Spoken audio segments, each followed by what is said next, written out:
तिला अंतरवाली सराटीमध्ये दाखल झालेला आहे। जरांगेंची भेट घेतलेली आहे। संतोष देशमुखांची आई पत्नी यांनी जरांगेंची भेट घेतलेली आहे। उपोषण स्थळी जाऊन त्यांनी भेट घेतली आहे। मराठा आरक्षणासाठी मनोज जरांगेंचं अमरण उपोषण सुरू असून त्यांच्या उपोषणाचा आजचा हा चौथा दिवस आहे। अशामध्येच संतोष देशमुख यांच्या कुटुंबाने अंतरवाली सराटीत जरांगे उपोषण करत असलेल्या ठिकाणी जाऊन त्यांची भेट घेतलेली आहे। वाटतंय का नाही आज त्यांनी बघायलाच पाहिजे, कारण की आज ते सुद्धा न्यूज बघत असतील। प्रत्येकाची तब्येत म्हणजे खराब होती आणि दादाची त्याच्यात तर खूप खराब झाली आहे। दादा आधीच त्यांची तब्येत आधी सुद्धा ठीक नव्हती, तरी पण ते मोर्चात यायचे, कारण की त्यांनी आम्हाला शब्द दिलाय की मी काही झाले तरी मी मागे सरकणार नाहीये। म्हणून आमची मुख्यमंत्री साहेबाला एवढीच विनंती आहे की तुम्ही लवकरात लवकर आरक्षणाच्या ज्या मागण्या असतील त्या पूर्ण करा। आपण जर बघितलं तर हे सगळं कुटुंब जे आहे ते या ठिकाणी आलेलं आहे आणि त्यांच्या हाताने जे आहे ते पाटलांनी पाण्याचा घोट सुद्धा घेतलेला, मात्र उपचार घेण्यात जे आहे ते पाटलांनी नकार दिलेला। आता हे सगळं कुटुंब जे आहे ते या सगळ्या उपोषणामध्ये सहभागी होऊन जरांगे पाटलांना जे आहे ते आरक्षणासाठी पाठिंबा देणार आहे। Video journalist Sudhir Jadhav sir, Ravi Jaiswal, news 18 Lokmat, Antarwali Sarati. तर अंतरवाली सराटीमध्ये गेल्या 4 दिवसांपासून मनोज जरांगेंचं उपोषण सुरू आहे आणि अशामध्येच त्यांच्यासह 2 आंदोलकांची प्रकृती सध्या खालावलेली आहे। दोन्ही आंदोलकांना रुग्णालयात दाखल करण्यात आलेलं आहे। तर संतोष देशमुखांचे बंधू धनंजय देशमुखांसह त्यांच्या कुटुंबियांनी जरांगेंची भेट घेतलेली आहे। यावेळेला देशमुख कुटुंबियांच्या हस्ते जरांगेंनी पाणी पिलंय।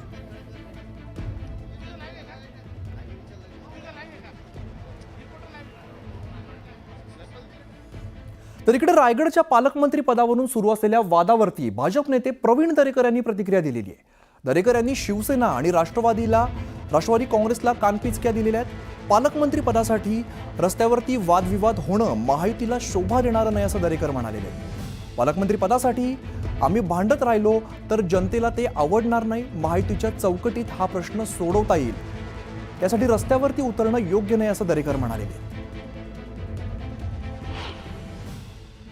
पालकमंत्री पदावरून अशा प्रकारचं चित्र रस्त्यावर वादविवाद होणं हे उचित नाही। निश्चितच ते महायुतीला शोभा देणारं नाहीये। आम्ही पालकमंत्री किंवा इतर पदांसाठी भांडत राहिलो, वादविवाद करत राहिलो तर महाराष्ट्रातील जनतेला निश्चितच ते आवडणार नाही। आपल्याला जे काय हवंय, जे काय म्हणणं आहे ते पक्षाच्या चौकटीत सांगू शकतो, महायुतीच्या नेत्यांमध्ये चर्चा होऊ शकते।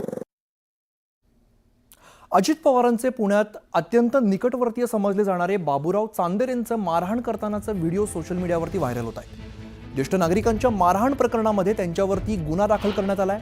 सतत दमदाटी आणि गुन्हेगारीचं राजकारण करून प्रचंड दहशत निर्माण झाली होती। आता अजित पवारांनी पोलिसांना चूक असेल तर योग्य कारवाई करा असं स्पष्ट सांगितल्यानंतर पोलिसांनी गुन्हा दाखल केलेला आहे। यापूर्वी तक्रार केलेले अनेक जण 30 तारखेला बावधन पोलीस ठाण्यासमोर आंदोलन करणार आहेत। बांधकाम व्यावसायिकाला जागेच्या वादातून चांदेरे शिवीगाळ करत असल्याचा व्हिडिओ समाज माध्यमामध्ये व्हायरल होतोय। त्यामुळे अजित पवार बाबूराव चांदेरेंना ताळ्यावरती कधी आणणार असा प्रश्न निर्माण होतोय।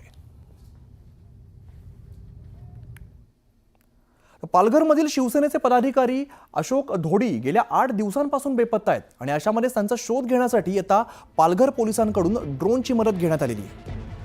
जाई बोरीगाव इथल्या ज्या जंगलामधून अशोक धोडी हे बेपत्ता झाले तिथे सध्या पोलिसांकडून ड्रोनच्या माध्यमातून शोध घेतला जातोय। या भागामध्ये मोठ्या प्रमाणावरती झाडझुडपं असल्यामुळे अशोक धोडी यांचा शोध घेण्यात अडचणी येत आहेत। सध्या ड्रोनद्वारे संपूर्ण परिसराची पोलीस प्रशासनाकडून पाहणी केली जाते।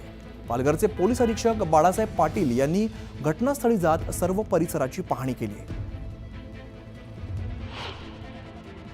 आमची टीम मिसिंग झालेल्यापासूनच स्थानिक गुन्हे शाखा आणि स्थानिक पोलिसांची टीम सातत्याने शोध घेत आहे। त्यांचे जे टेक्निकल इन्व्हेस्टिगेशन चे विषय आहेत त्याचे अनालिसिसही आम्ही करत आहोत आणि याच्या बाबतीमध्ये नक्की गाडीसह ते कुठे गेले असतील या संदर्भात लवकरच या बाबतीत शोध लागेल। आणि यानंतर दुपारच्या बातम्यांमध्ये एक छोटासा ब्रेक घेतोय, लगेचच परत येतोय। पाहत राहा न्यूज 18 लोकमत।